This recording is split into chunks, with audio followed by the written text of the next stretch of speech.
তোমাদের জন্য একটা বিরাট খুশির খবর।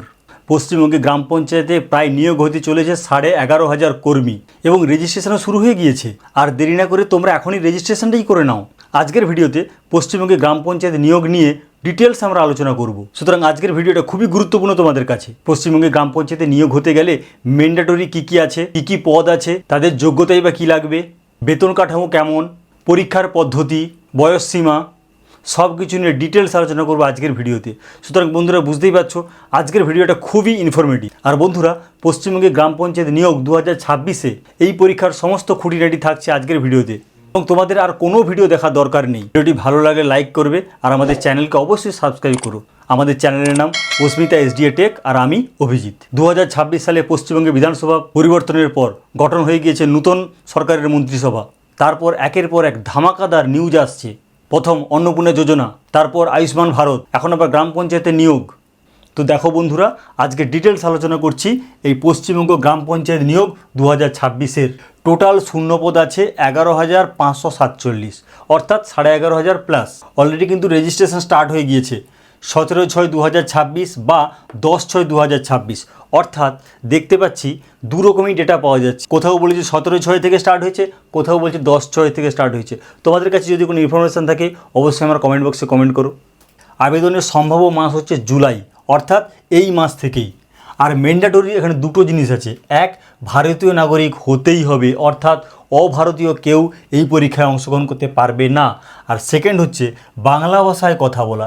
যেহেতু এই গ্রাম পঞ্চায়েত নিয়োগটা হবে পশ্চিমবঙ্গে এবং পশ্চিমবঙ্গের বেশিরভাগ মানুষই বাংলাভাষী এবং বাংলায় কথা বলে, সেই কারণেই কিন্তু ম্যান্ডেটরি করে দিয়েছে বাংলা ভাষায় কথা বলতে হবে।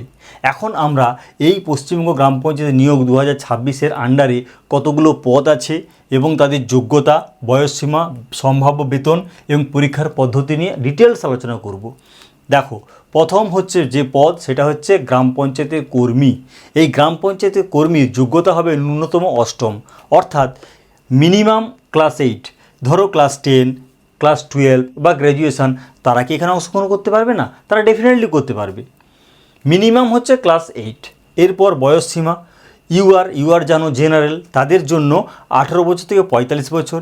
এসসি এসটিদের হচ্ছে 18 থেকে 50 বছর। ওবিসিদের জন্য 18 বছর থেকে 48 বছর। বন্ধুরা, এইখানে একটা কথা বলে রাখি, অ্যাকচুয়ালি এইগুলো সবগুলোর বয়স ছিল 40 বছর করেছিল, কিন্তু যেহেতু নতুন পশ্চিমবঙ্গ সরকার জানিয়েছে যে প্রত্যেকেরই বয়সের ক্ষেত্রে 5 বছর ছাড় দেওয়া হয়েছে, অর্থাৎ 5 বছর যোগ হবে, সেই কারণে যোগ করেই কিন্তু এখানে অলরেডি এটা আমি দেখিয়েছি। এমনও হতে পারে যে এটার এক্সাক্ট ব্যাপারটা কিন্তু নোটিফিকেশানের পর আসবে। যখন গভর্নমেন্ট নোটিফিকেশান করবে সেখানে কিন্তু অ্যাকচুয়ালি ডিটেলস বয়সসীমাটা আমরা জানতে পারবো। এইগুলো আপাতত অ্যাপ্রক্সলি এইটাকে ভেবে আমরা এগিয়ে চলো। এরপর দেখো সম্ভাব্য বেতন, আমি এই জন্য লিখেছি কিন্তু সম্ভাব্য বেতন, এইটা অ্যাকচুয়ালি আগের ফিগার ছিল। এবার হয়তো যে নোটিফিকেশান হবে সেটা মেবি চেঞ্জ হতে পারে, কিন্তু এর কাছাকাছি যাবে বা এটাই আসতে পারে। তো সম্ভাব্য বেতন হচ্ছে 17,000 থেকে 43,600, এইটা হচ্ছে স্কেল। পরীক্ষার পদ্ধতি, লিখিত পরীক্ষা হবে 43 মার্কসের, পিটি অর্থাৎ পার্সোনালিটি টেস্ট হবে 7 নম্বরের, টোটাল পরীক্ষা হবে 50 নম্বরের। একটা জিনিস মনে রাখবে, এই পরীক্ষার পদ্ধতি টোটাল কিন্তু হবে এমসিকিউতে।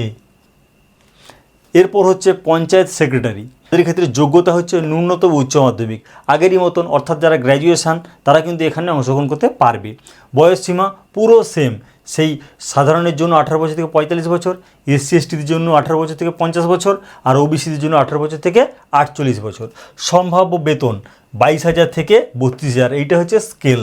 এবার পরীক্ষার পদ্ধতি, এদের ক্ষেত্রে কিন্তু রিটিন অর্থাৎ লিখিত পরীক্ষা হবে 85 নম্বরের, পার্সোনালিটি টেস্ট 10 নম্বরের, একটা এক্সট্রা স্কিল টেস্ট থাকবে।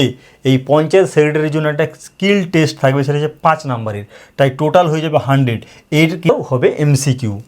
এরপর দেখো ডেটা এন্ট্রি অপারেটর, ডিইও, এটা তোমরা নাম শুনেছো ডিইও, আর এটাকেই বলা হয় টাইপিস্ট।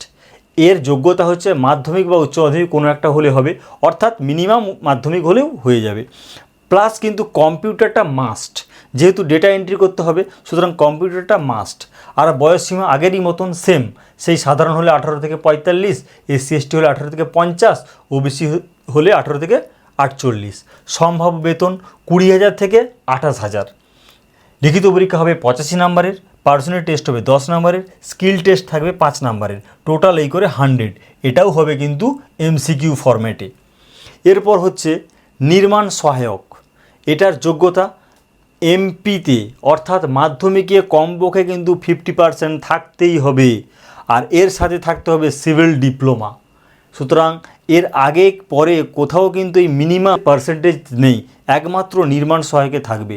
তাহলে কমপক্ষে 50% পেলো, আর সিভিল ডিপ্লোমা যেন ডেফিনেটলি থাকে। আর বয়সসীমা আগেরই মতন সেম, 18 বছর থেকে 45 বছর সাধারণ, 18 বছর থেকে 50 SC ST, 18 বছর থেকে 48 OBC। সম্ভাব্য বেতন 28,900 থেকে 74,500, এটা হচ্ছে স্কেল।